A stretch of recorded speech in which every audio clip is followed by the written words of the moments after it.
Hey guys, in this video I want to talk about the pump. Is it a valid method of training for building muscle? Before I get into that topic, guys, I encourage you to stick around to the end of this video, find out how you can reach me with your questions and or comments. So I'm here with Elliot Reimers. Sorry, I always mess up his name. Elliot is a writer at muscleandstrength.com. The other day we were having a conversation about the pump. Is it a valid method of building muscle? And Elliot had some good insight into the topic, so I want to get him on video and talk about the subject. So Elliot, the pump, is it a valid method of building muscle? Is there any validity behind engorging a muscle with blood? Yes, there is. And as bro science as it sounds, when you engage in a muscle and get blood flow to the area, you increase nutrient uptake into the area. So the bodybuilding dogma of training for a pump is actually somewhat scientifically valid because studies have actually shown that when you increase blood flow to a muscle, the amino acid uptake, the glucose uptake, all of that is upregulated. So you're getting more nutrients to the area, which enables growth. So would you recommend, like when it comes to the pump, would you recommend that a trainee focus on a pump right out of the gate? We've talked about different muscle fiber types, type 2B, type 2A, and then, there's different ways to target a muscle fiber. Type 2B is basically, stimulating with weight above 80% of your max for about 5 reps, something like that. I'm just tossing out generalities. You can also stimulate muscle growth by pushing a set for as many reps as possible. That tends to recruit a large number of muscle fibers.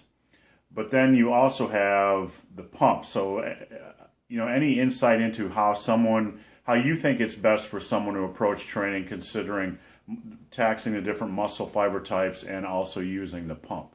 That's kind of putting you on the spot, I know. Yeah, I mean, there's a lot of ways you could approach it. You see the typical way is to pyramid up weights. So you start with lower rep or higher reps, lower weight, and that gets blood flow to the area. And then once you have blood flow in the area, then you really push the weights, and then you activate those type 2B muscle fibers, the fast switch muscle fibers. But at the same time, if you do reverse pyramid training, where you start with high weights and low reps, there's actually some validity to that, because if you're pushing max weights, you're still activating all your muscle fibers, because even though you're not utilizing many reps, you're still activating slow twitch muscle fibers, fast twitch muscle fibers, which Steve alluded to. But at the same time, if you're doing pump training, you might be prioritizing slow twitch muscle fibers. So you want to get a mix of both. And whichever one you really start with is up to you. It's up to how you're feeling. And maybe if you're training for strength purposes, you obviously want to use, those lower rep, higher intensity sets earlier in your workout, so you're pushing more weight, and taxing the muscle fibers more. So it's going to depend on your situation and what your goals are. And what about the guy who just wants to go to the gym, who hears this video and says, hey, the pump is valid. I'm just going to go to the gym. I'm going to do pumping exercises. What we all know about specific adaptation to imposed demands. Going into the gym, how is the body going to adapt to the pump? Do they still need to keep progressive overload into the mix? This is a loaded question, but I need to ask anyway. Well, I would definitely say, obviously progressive overload is always something you should be working towards. Because you could theoretically just go into the gym and use a very light weight that doesn't really tax you, and you would still be increasing blood flow to the area, but at the same time, you probably wouldn't be taxing your muscle fibers that much, and that is, a part of muscle growth. So, to say that you can just go in and kind of nonchalantly pump weights to increase blood flow and then just, increase your muscle and think your muscles are going to grow, I would be skeptical of that. The way my mentor taught me to train, when I first hit the gym back in '86, and looking at it, I always thought maybe it was just a little bit bro sciencey, but the older I get, the more I realize he was on to something. He always recommended that I do 2 sets for the 4 to 6 rep range, and then 2 sets to the 8 to 12 rep range, and then 2 sets in more of a pumping range.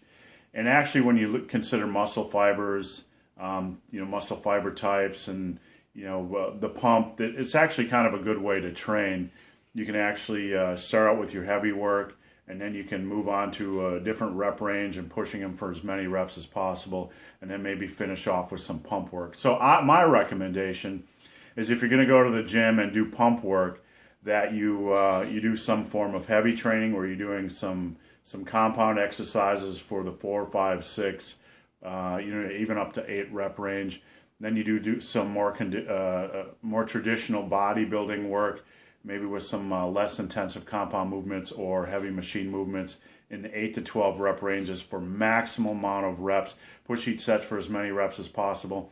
And then maybe do some crazy pump work, maybe some drop sets, some rest pause stuff. Whatever keeps the muscle working, keeps blood pumping into that muscle. So guys, I hope this video has been of some help. If you have any questions or comments for me or Elliot, there's a link below to a Q&A. Come on over, ask me any questions you want on strength training, muscle building, diet, nutrition, supplementation, or motivation. Guys, also check out my ebook, which is linked below as well. It's called Massive Iron, the Rep Goal System. It'll help you maximize your strength and muscle building progress the first several years of your training. So guys, as always, thanks for watching. Have a great day.